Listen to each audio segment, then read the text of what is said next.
ಎಲ್ಲರಿಗೂ ನಮಸ್ಕಾರ. ನಾಳೆಯಿಂದ ಧನುರ್ಮಾಸ ಪ್ರಾರಂಭ ಆಗ್ತಾ ಇದೆ. ಅಂದರೆ 16 ಡಿಸೆಂಬರ್ 2025ಕ್ಕೆ ಶುರುವಾಗಿ 14 ಜನವರಿ 2026ಕ್ಕೆ ಅಂತ್ಯಗೊಳ್ತಾ ಇದೆ. ಧನುರ್ಮಾಸವು ವಿಶೇಷವಾಗಿ ವಿಷ್ಣುವಿನ ಆರಾಧನೆಗೆ ಮೀಸಲಾಗಿರುತ್ತೆ. ಬ್ರಹ್ಮಿ ಮುಹೂರ್ತದಲ್ಲಿ ಮಾಡತಕ್ಕಂತಹ ಪೂಜೆಗೆ ವಿಶೇಷವಾದ ಫಲ ದೊರಕುತ್ತೆ. ಬ್ರಹ್ಮಿ ಮುಹೂರ್ತ ಅಂತಂದರೆ ಬೆಳಗಿನ ಜಾವ 4 ಗಂಟೆಯಿಂದ 5:15 ಅವಧಿ.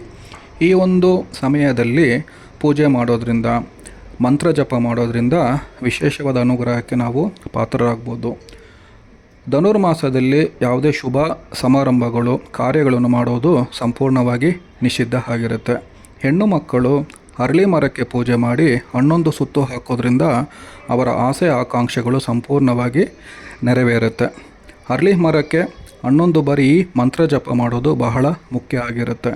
ಮೂಲತೋ ಬ್ರಹ್ಮರೂಪಾಯ ಮಧ್ಯತೋ ವಿಷ್ಣುರೂಪಿಣಿ ಅಗ್ರತಃ ಶಿವರೂಪಾಯ ವೃಕ್ಷರಾಜಾಯತೆ ನಮಃ. ಈ ಮಂತ್ರನ 11 ಬಾರಿ ಜಪ ಮಾಡಿ ಅರಳಿ ಮರಕ್ಕೆ ಪೂಜೆ ಮಾಡೋದ್ರಿಂದ ಹೆಣ್ಣು ಮಕ್ಕಳ ಆಸೆ ಆಕಾಂಕ್ಷೆಗಳು ಸಂಪೂರ್ಣವಾಗಿ ನೆರವೇರುತ್ತೆ.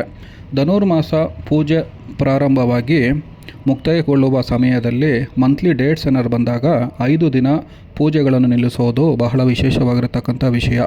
5 ದಿನದ ನಂತರ ಶುದ್ಧಿ ಆದ ಮೇಲೆ ಪೂಜೆಗಳನ್ನು ಮತ್ತೆ ಪ್ರಾರಂಭ ಮಾಡಬಹುದು. ಇದರಿಂದ ಯಾವುದೇ ರೀತಿಯಾದ ದೋಷಗಳು ಬರಲ್ಲ. ಧನುರ್ಮಾಸದಲ್ಲಿ ಬಹಳ ವಿಶೇಷವಾಗಿ ಶನಿವಾರ ದಿನ ವಿಷ್ಣು ದೇವಸ್ಥಾನಕ್ಕೆ ತುಳಸಿ ಹಾರನ್ನು ಕೊಟ್ಟು ಅರ್ಚನೆ ಮಾಡಿಸೋದು ಬಹಳ ಪ್ರಮುಖವಾಗಿರತಕ್ಕಂತಹ ಸಂಗತಿ.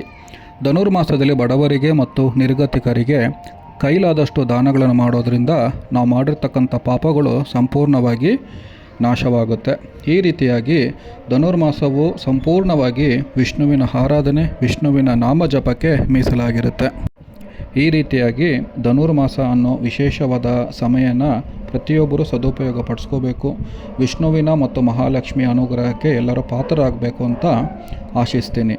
ಇಷ್ಟೇಳಿ ನಾನು ಈ ವಿಡಿಯೋನ ಮುಗಿಸ್ತಾ ಇದ್ದೀನಿ. ಎಲ್ರಿಗೂ ಒಳ್ಳೆಯದಾಗಲಿ. ಜೈ ಶ್ರೀರಾಮ್, ಜೈ ಭುವನೇಶ್ವರಿ.